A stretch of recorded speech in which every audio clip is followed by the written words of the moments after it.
বিশ্বনবী বলেন ফাগাদান লিল ইয়াহুদ, সাপ্তাহিক আনন্দের দিন ইহুদিদের জন্য হচ্ছে শনিবার ইয়ামুস সাবত, ও বাদা গাদলিন নাসারা, আর খ্রিস্টানদের জন্য হচ্ছে রবিবার, আর আমাদের জন্য হচ্ছে শুক্রবার। চিল্লায় পড়েন আল্লাহু আকবার।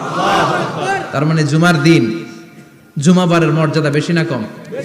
চিল্লায় বলেন বেশি না কম? জুমার দিন সকালবেলা ফজরের নামাজের পর থেকে ফেরেশতারা যতগুলো মসজিদে জুমা অনুষ্ঠিত হয় ওই মসজিদে ঢোকার প্রতিটা দরজার মধ্যে দাঁড়িয়ে থাকে।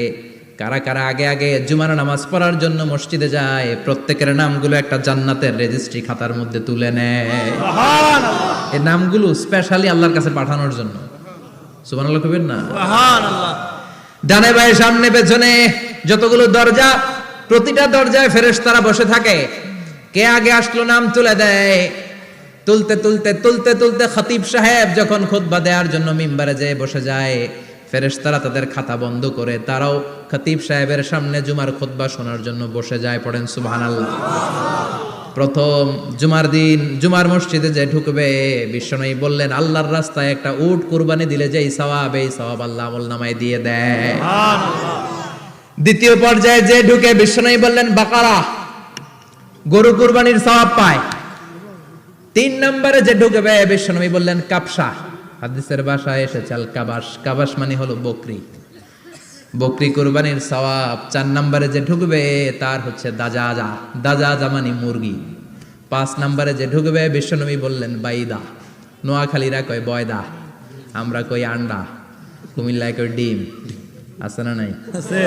এক দেশের কত ভাষা, এক দেশের গালি আরেক দেশের বুলি। আমরা বলি ছেলে, কুষ্টিয়ায় বলে পুত্র, আরেক জায়গায় গেলে বলে হুত, আরেক জায়গায় গেলে বলে ফোয়া।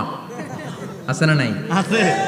এক এলাকায় বলে বেটা ছেলে, ছেলেদেরকে বেটা ছেলে, মরদ ফোয়া, মরদ ফোয়া হইতে না, মরদ ফোয়া হবে। আহা, কি ভাষার বৈশিষ্ট্য।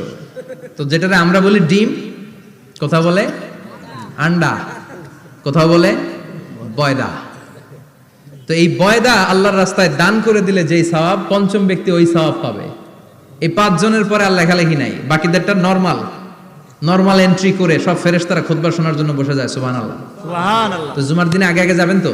ইনশাআল্লাহ। সবাই রাজি আছেন? ইনশাআল্লাহ। চিৎকার করে পড়েন ইনশাআল্লাহ। ইনশাআল্লাহ। আলহামদুলিল্লাহ, আমরা এই জুমার দিনটাকে রাষ্ট্রীয় ছুটির দিন হিসেবে পেয়েছি, পাইছি না? 1984 সালে হুসাইন মোহাম্মদ এরশাদ সাহেব এই ভালো কাজ করছিলেন। উনি সব করছে জীবনে, স্বৈরাচারীও করছে, ভালো কাজও করছে। ঠিক তো খারাপটা আর আমরা না বলি, যেটা ভালো এটাই বলি। ঠিক। উনার কারণে আজ অবধি এই 84 থেকে আজ 34 বছর বাংলাদেশের রাষ্ট্রীয়ভাবে সাপ্তাহিক ছুটির দিন কোনটা? আলহামদুলিল্লাহ কইবেন না? এই উসিলায় আল্লাহ ওনারে মাফ করুক।